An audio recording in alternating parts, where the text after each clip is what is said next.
Olá, estamos iniciando mais uma aula de contabilidade e hoje nós iremos falar sobre a estrutura patrimonial dentro da contabilidade.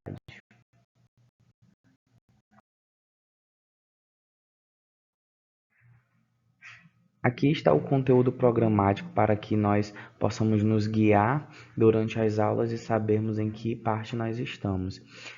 Na aula anterior nós já falamos sobre contabilidade básica, histórico e teoria. Hoje nós vamos falar de ativo, circulante e não circulante, tratando um pouquinho aí sobre a estrutura patrimonial.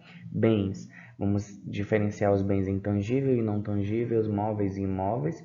Passivo, circulante e não circulante também, e vamos falar sobre as obrigações e patrimônio líquido. Também iremos falar um pouquinho sobre os fatos da contabilidade, né, para finalizar o conteúdo da aula de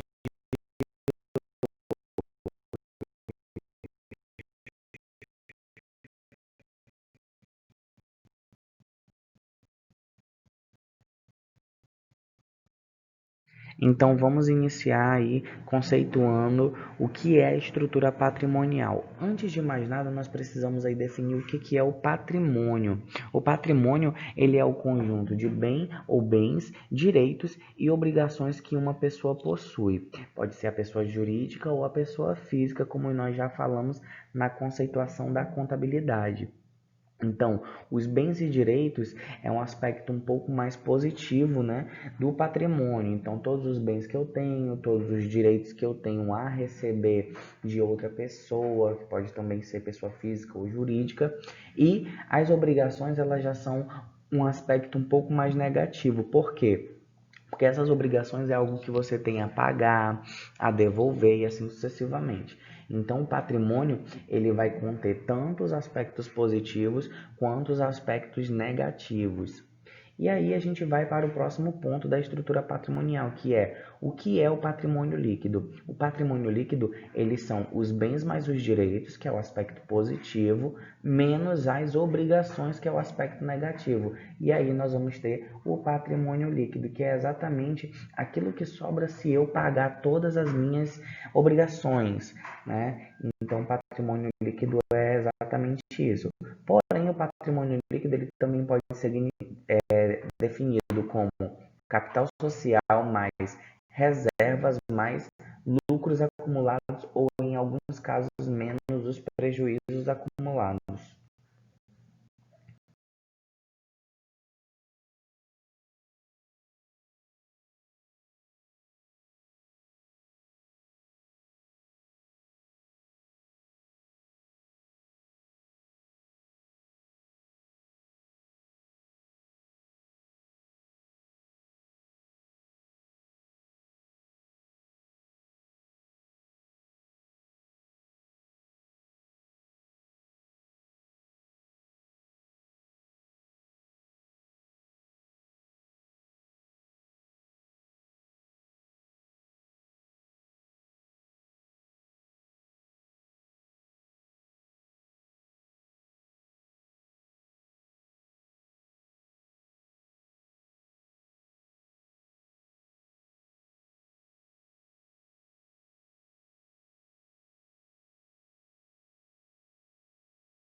Antes de nós falarmos sobre os bens, direitos e obrigações, nós temos que mostrar aí onde que esses itens eles estão aí na demonstração da estrutura patrimonial. Então nós temos o lado do ativo, que como nós falamos no slide anterior, ele é considerado o aspecto mais positivo da estrutura patrimonial, pois nele contém os bens e direitos. Então, do lado do ativo, nós temos os bens da pessoa física ou jurídica e os direitos que ela tem a receber também. Já do lado do passivo, mais o patrimônio líquido, nós temos aí as obrigações e o patrimônio líquido que fazem parte da organização ou da pessoa física. Então, nós temos de um lado o ativo e do outro o passivo mais o patrimônio líquido. Então, vamos iniciar aí falando sobre o lado do ativo, que contém os itens de bens e direitos, e vamos começar aí falando sobre os bens. são todas as coisas úteis expressas em valor monetário que possam satisfazer as necessidades das pessoas e empresas, podendo ser passíveis de negociações, tais como venda, compra, arrendamento, etc.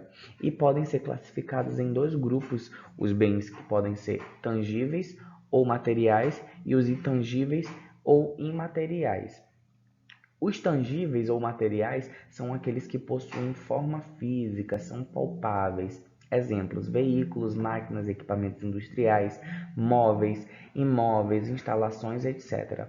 Já os intangíveis ou imateriais são bens que não podem ser tocados, que não são possíveis de serem tocados. Exemplo: marcas de empresas registradas, patentes e carteiras de clientes. Então, quando nós falamos dos bens, eles são essas coisas que podem ser expressas primeiro em valor monetário, ou seja, eu posso comprar, eu posso vender, eu posso dar um valor àquilo.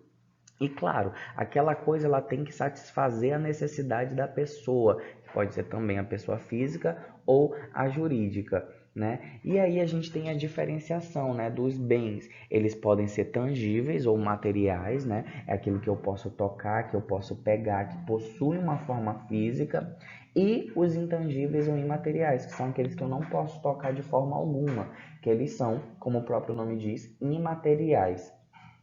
Quando a gente fala dos tangíveis ou materiais, nós temos os exemplos: veículos, máquinas, cadeiras, mesas, geladeira, fogão, copo, talheres, quadros, plantas, tudo aquilo que eu posso tocar é um bem que é tangível ou também eu posso chamar de imaterial.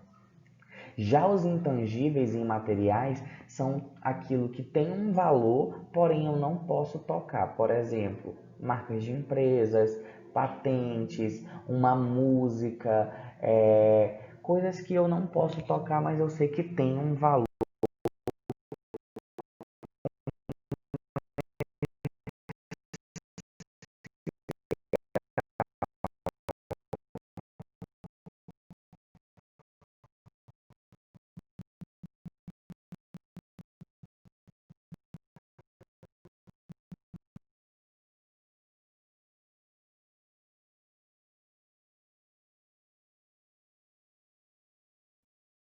Eu posso também conceituar eles quanto à mobilidade e facilidade de transporte de um lado para o outro, ou seja, separamos os bens em duas categorias.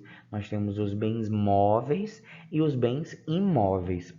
Os bens móveis são aqueles que podem ser transferidos de um lado a outro no momento em que se desejar, e sem a destruição dos mesmos ou perda de seu valor econômico. Alguns dependem de pessoas para serem transferidos, outros os fazem por si só. Então, todo bem que eu posso locomover, que eu posso tirar de um local e colocar em outro, ele é chamado de bem móvel, né? Se eu tenho, por exemplo, uma cadeira, uma mesa, um ventilador, um quadro, uma geladeira que eu posso tirar de um local e posso colocar em outro, esse é considerado um bem móvel onde a pessoa vai transferir ele.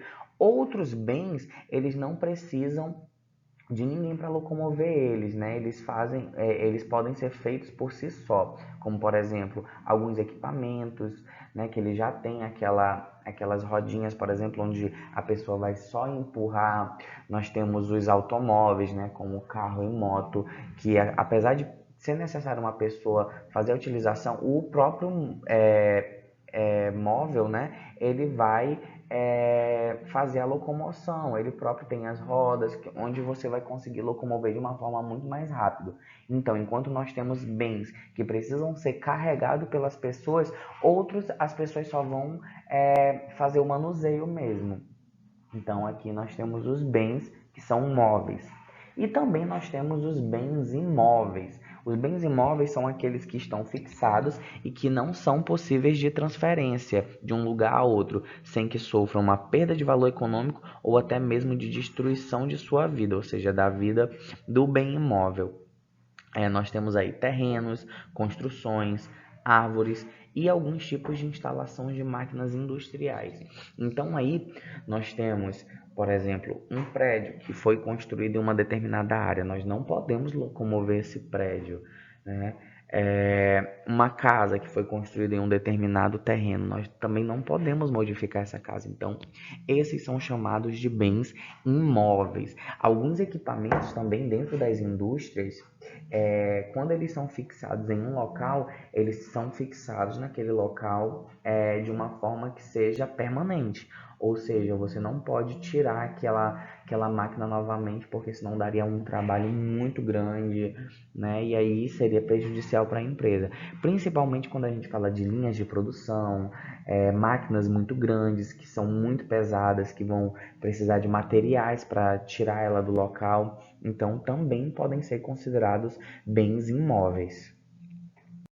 E agora nós iremos falar sobre os direitos que também fazem parte aí do ativo da organização ou da pessoa física.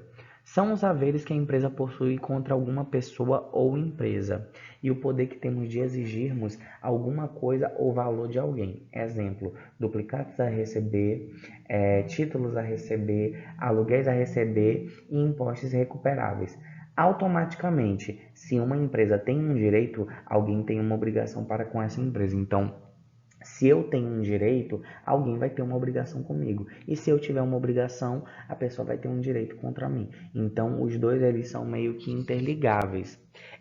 Esses direitos, eles vão ser exatamente aquilo que eu tenho a receber de alguém, um direito que eu ainda não recebi, mas que eu irei receber em algum momento. Então, é um direito que eu tenho contra aquela pessoa ou contra alguma empresa.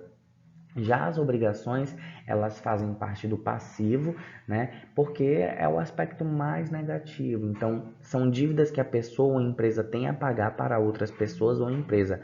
Quase todas as obrigações possuem um prazo de vencimento determinado.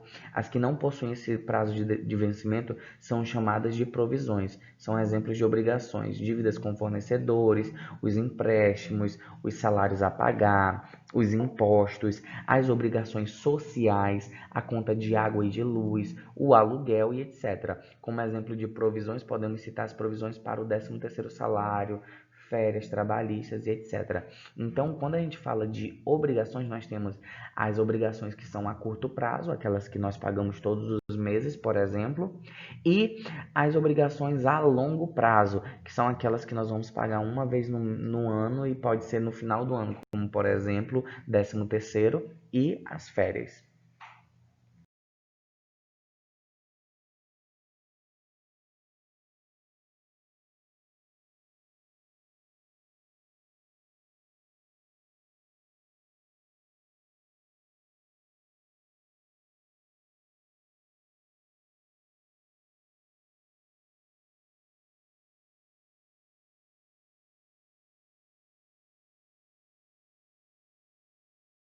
Aqui nós temos a formação do patrimônio líquido. A formação do patrimônio líquido nada mais é do que a utilização dessas duas equações básicas que nós falamos lá em cima, mas iremos falar novamente.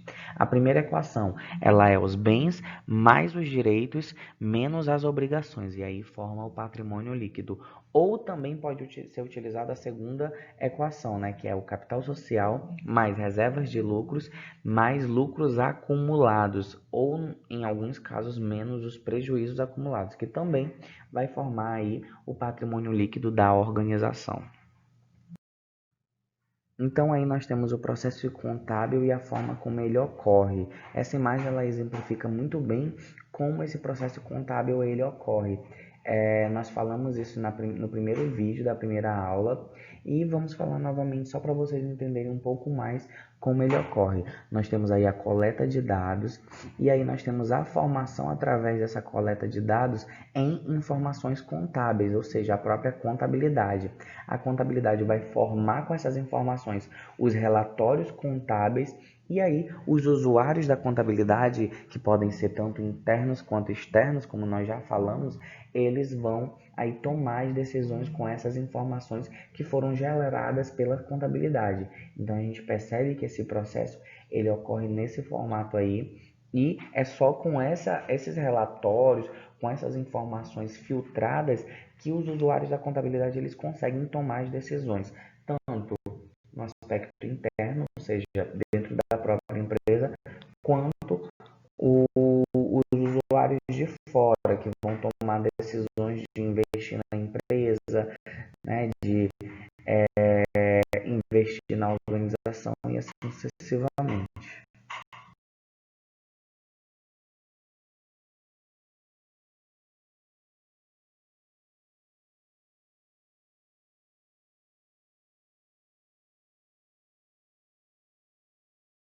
Agora nós iremos falar sobre os atos e fatos administrativos dentro da organização.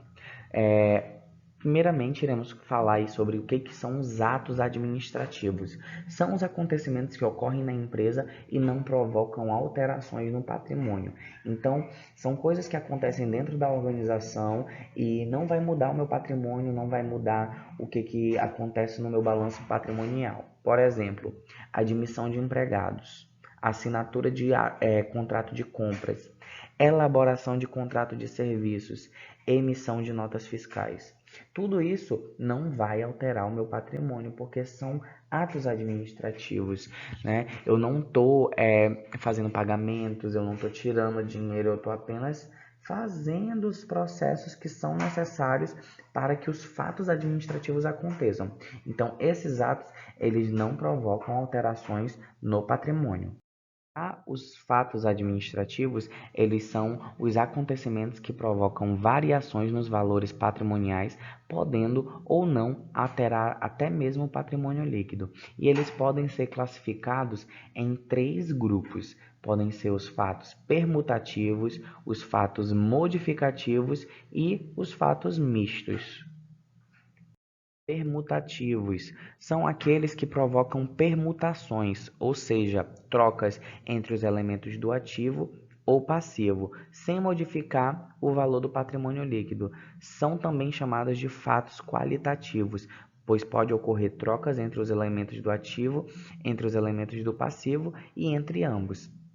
Ele pode ser também considerado fato permutativo aumentativo e fato permutativo diminutivo. Por exemplo, duplicatas a receber e recebimento, salários a pagar, impostos a recolher, compras de mercadoria a prazo. Ou seja, quando você compra uma mercadoria a prazo, por exemplo, você vai colocar essa mercadoria no ativo, vai estar aumentando o ativo. Porém, quando você coloca a prazo, isso quer dizer que você tem uma obrigação a pagar. Então, diminui o passivo, porque você vai colocar essa conta lá no passivo, só que do lado negativo, porque você está devendo. Então, houve uma permuta onde você tira do passivo, mas você coloca no ativo. Agora vamos falar sobre os fatos modificativos. Os fatos modificativos são aqueles que acarretam alterações para mais ou para menos no patrimônio líquido. São também denominados fatos quantitativos. Ele pode também ser um fato modificativo aumentativo ou um fato modificativo diminutivo. Por exemplo, despesas e receitas. Quando você faz uma venda, por exemplo, dentro da sua organização, você sempre vai vender um pouco mais caro do que você comprou ou do que você produziu. Então, toda venda vai gerar um lucro. Se gera um lucro, vai modificar o patrimônio da pessoa, porque se ela teve lucro, o patrimônio dela aumentou. Então, por esse motivo, esse fato modificativo, ele vai ser aumentativo. Por quê? Porque foi um fato que aumentou o patrimônio da minha empresa, eu tive um lucro. Já o fato modificativo diminutivo é quando eu pago uma determinada despesa e quando eu faço o pagamento dessa despesa, eu não tenho nenhum retorno sobre isso. Por exemplo, quando eu pago o aluguel. Quando eu faço o pagamento desse aluguel, eu estou pagando uma despesa da minha empresa. Eu não vou ter um retorno sobre isso, eu não vou ter nenhum retorno sobre essa ação. Então, naquele momento, aquele dinheiro que eu tiro para fazer um pagamento de uma despesa, ele é denominado fato modificativo diminutivo, pois vai diminuir o meu patrimônio.